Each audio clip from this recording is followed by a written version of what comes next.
Bridgeport Farmers Market, the place of fresh produce, fine leather belts, local musicians, whatever these are, homemade candle wax, and poetry.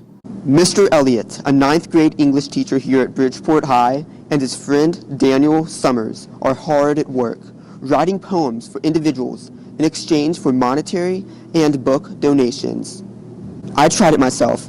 Giving a few dollars, I asked Mr. Elliot to write about the Indian Insider. The result is truly amazing. Let's hear the 9th grade English teacher read his recently created work.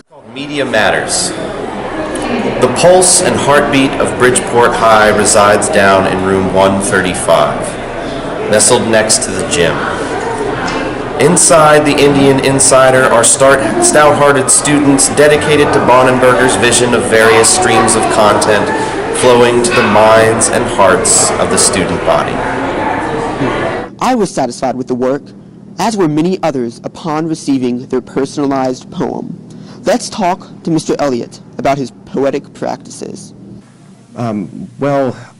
My friend Daniel Summers, who's a teacher at university, while we were in grad school at WVU, kind of came up with this idea of parking ourselves outside the mountain layer and writing poems as a fundraiser for an organization that we were part of. And so it's kind of his brainchild, his idea to do this. We had like one talent, and so we decided to use that, for the benefit of this organization. At this point, we usually divvy it up so that Daniel gets all of the physical copies of the books, because I don't have a classroom, so I have nowhere to put them.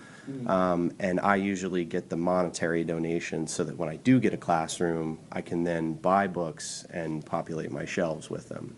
It's a really tough question.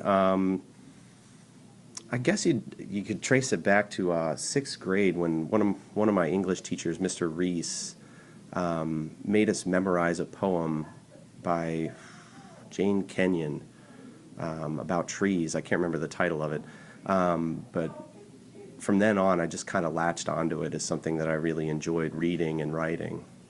I think honestly, if you can understand a poem, if you can read and analyze a poem, you can read and analyze anything else, because they are the most dense and most complicated pieces of literature that we have.